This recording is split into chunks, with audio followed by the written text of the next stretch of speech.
Hey guys, what's up? My name is Sean Wayne and today, pag-usapan natin itong naging post ni Atty. Rowena Guanzon. Tawa-tawa ako dito sa tanong niya. Alam niyo naman si Atty. Guanzon, ano? Yan nga daw ang reyna ng bardagulan. So ngayon, tingnan niya natin. Itong tanong niya kung masasagot natin yan.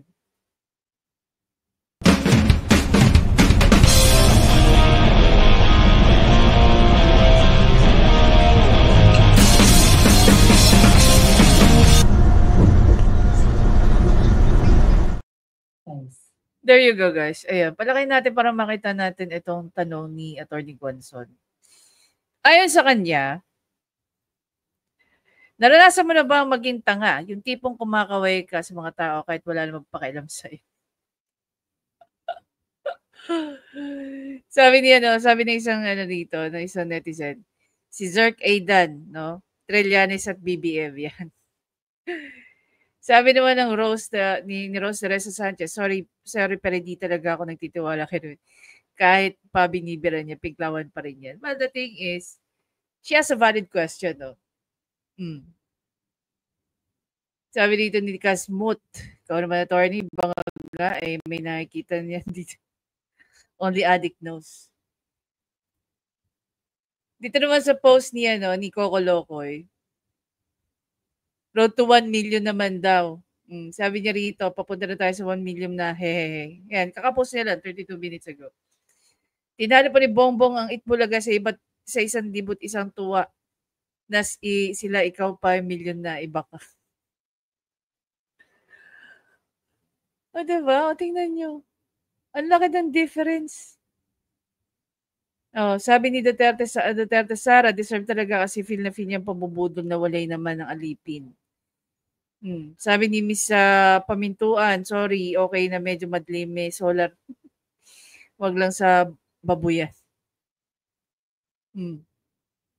Oh, sabi ni Maver Moana, bagoong Pilipinas. Yan. Sabi ni Tala Casera, I started the joke which started the whole world crying, but I didn't see that the joke was on me. I started to cry which started the whole world laughing. Oh, if only I'd see that was a joke on me. Nga naman. Anyway, tingnan niyo yung tingnan niyo kung ano yung sinasabi rito ni Atty. Guanzon.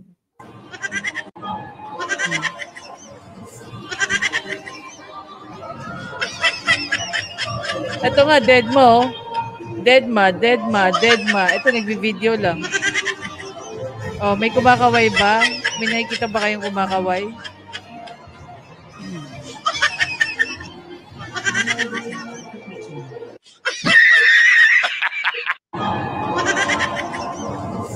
Diba? Oh, ito, may pa-joke pa siya ng Valentine's na walang natawa sa kanya. Panoorin natin to.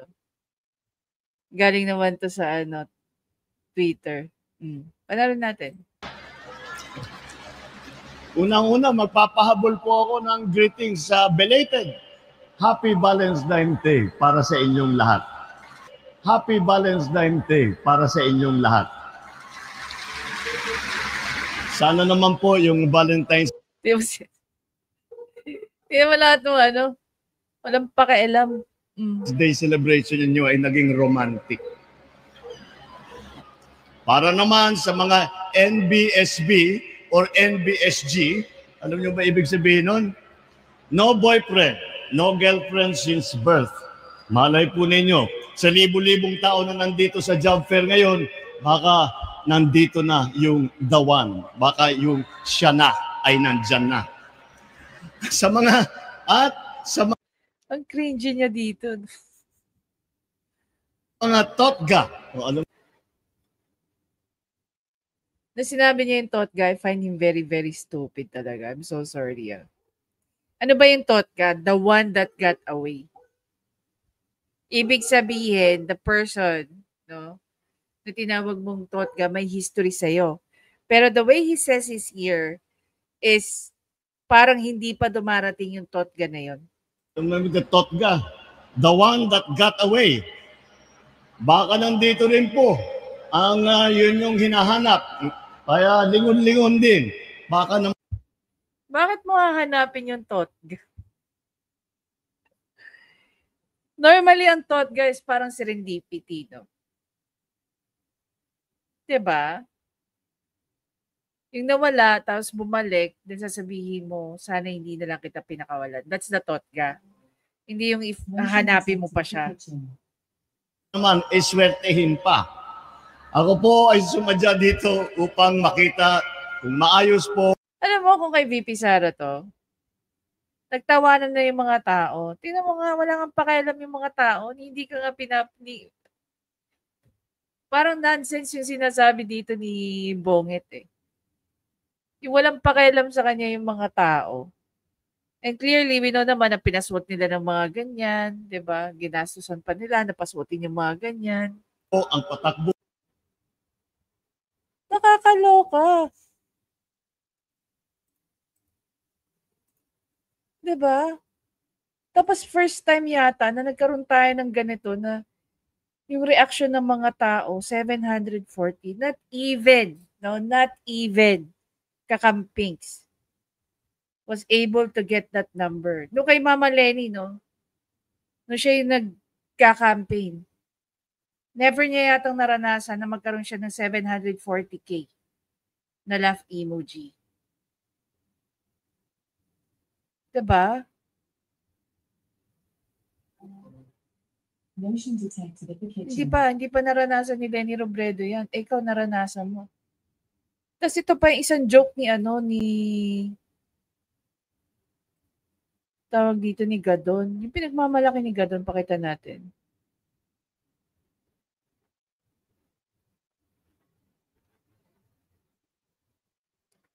Oh, eto.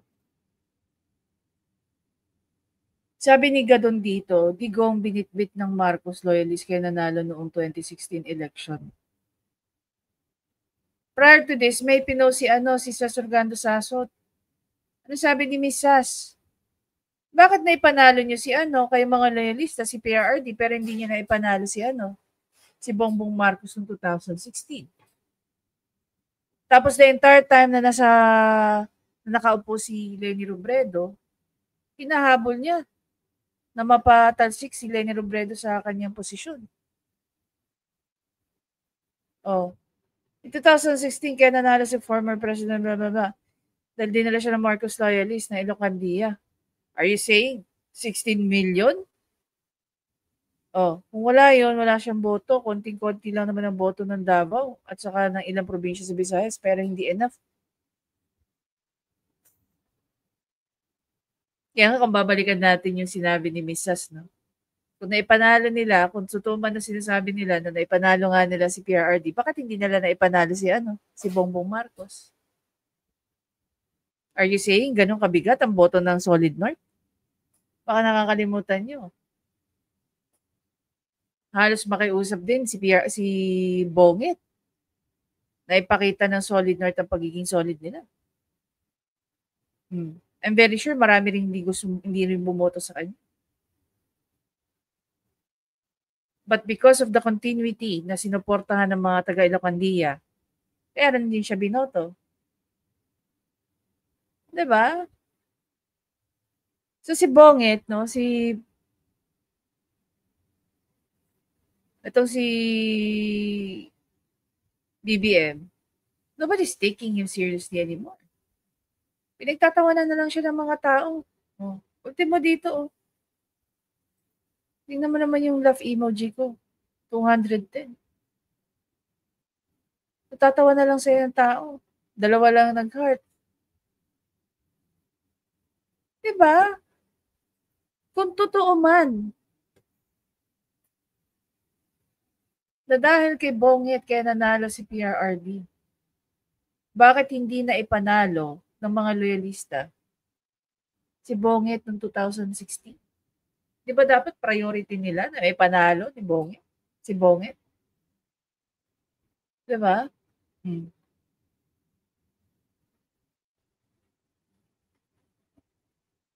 So, ano yung chances na mananalo itong mga taga-ano na to?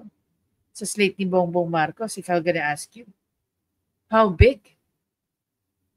Nakakalimutan nyo ba, the more na iniinsulto nyo at minamaliit nyo ang slate ni PRRD, the more nalalaban at papatunayan niya ng mga Pilipino na sumusuporta sa mga Duterte. 'Di ba? Hmm. Ilang araw na tayo? 5 days? Wala pa tayong makitang matinong plataporma?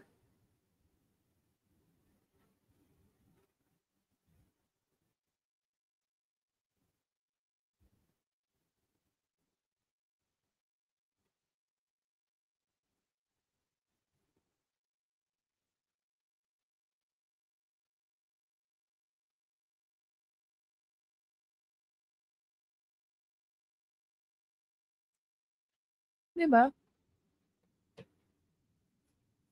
Dito pa lang kitang-kita na natin, it only proves one thing. It only proves one thing.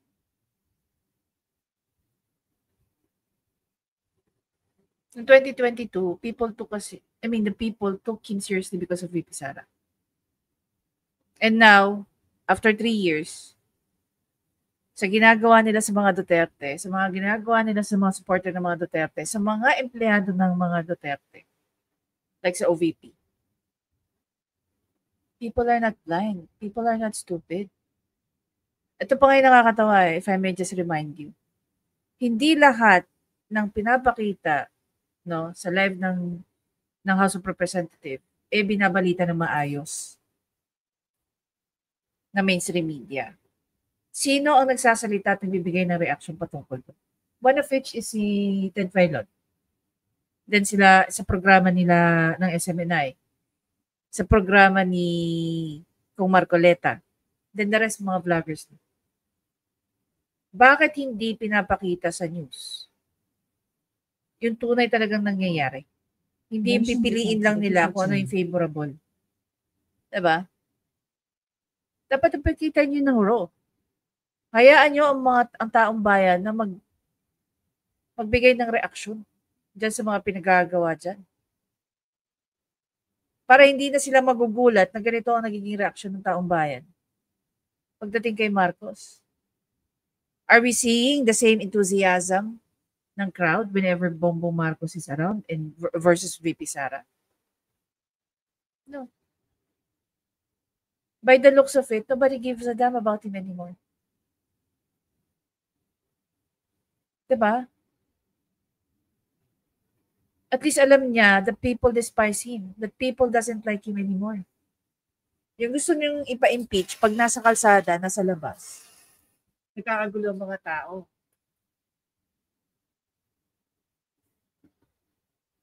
Yung ba yung sinasabi niyong gusto ma-impeach when in fact, giliw na giliw ang mga tao pag nakikita siya. Samantalang dito, kitang-kita naman natin reaction ng mga Pilipino. Na wala nang pakialam sa kanya. Na wala na siyang asing sa tao. Kaya nagmumukhang tanga na lang siya sa mga pakaway-taway niya. Diba?